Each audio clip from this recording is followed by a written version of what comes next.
She was pale, eyes darting over her shoulder, breathless. "Grandpa, please, just get off this ship." I didn't ask again. I've learned in life, when someone you love speaks in that tone, you listen.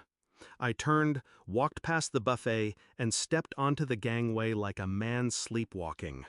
The air outside was different, colder, heavier. I stood there as the boarding doors closed behind me, watching the ship carry away my family and the life I thought I understood. 2 years earlier, if you'd told me my own son would try to kill me, I would have laughed. He was the golden boy, charming, successful, the type that shook hands with everyone in a room before taking a seat. After his mother died, we only had each other. I gave him everything, sold the farm to pay for his business degree, co-signed the loan for his first company, handed over my retirement fund when he said it was just for a few months. He called it borrowing. I called it love. The first cracks showed last Christmas. I overheard him telling his wife, "Once Dad's gone, the house is ours. He won't need it." I told myself I'd misheard. That denial was the easier road. But then came the little things. Him pushing me to update my will, offering to handle my finances, because online banking is tricky for someone your age. My accounts started showing withdrawals I hadn't made. When I confronted him, he smiled that salesman smile and said, "Relax, Dad, trust me." The truth didn't hit me all at once. It came in whispers. A strange phone call from my insurance broker, asking if I was sure about the change to my life policy. My neighbor mentioning she saw my son meeting with a lawyer in town. And then the cruise invitation. Family bonding, he called it. My treat. I almost believed him. It was the third day at sea when my granddaughter ran to me, trembling. She's 12, but sharp, too sharp for her own safety sometimes. "I heard Dad talking to Mom last night. He said he put something in your drink, that you'd be found in the morning and it'd be ruled an accident." The world tilted. My son, my blood, planning my death between dessert courses? I didn't argue. I didn't let my fear show. I walked off that ship like nothing was wrong. I spent the next 6 months in silence.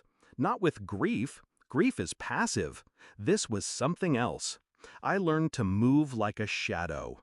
First, I called the bank and froze every joint account.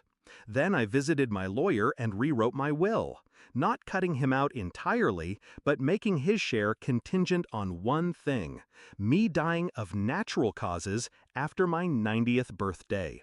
Next, I sold the house. Quietly. The deed went into a trust for my granddaughter, locked until she's 25. My son would never see a dime from it. Then came the company. I'd invested heavily in his business years ago, without paperwork. I hired a forensic accountant, dug through every transaction, and found enough irregularities to sink him.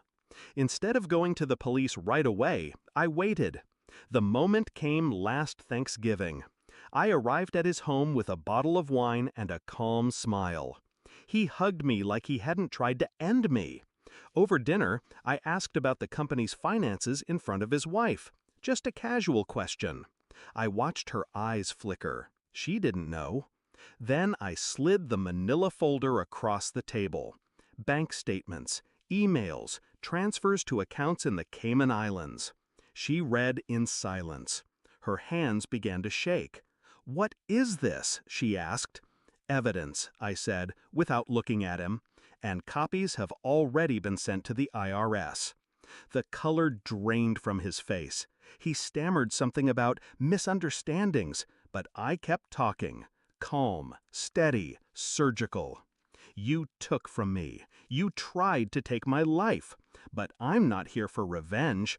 I'm here to make sure you live long enough to feel the walls close in." That night, his wife packed a bag and left.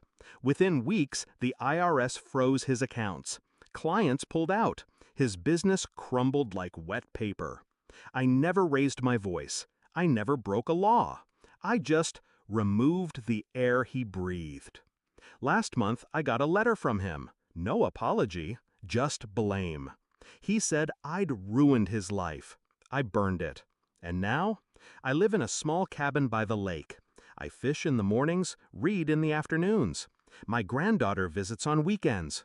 She never asks about the cruise. I never bring it up.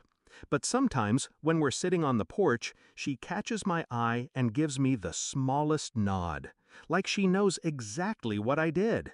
And maybe, one day, I'll tell her, not so she learns how to destroy someone, but so she learns how to survive them.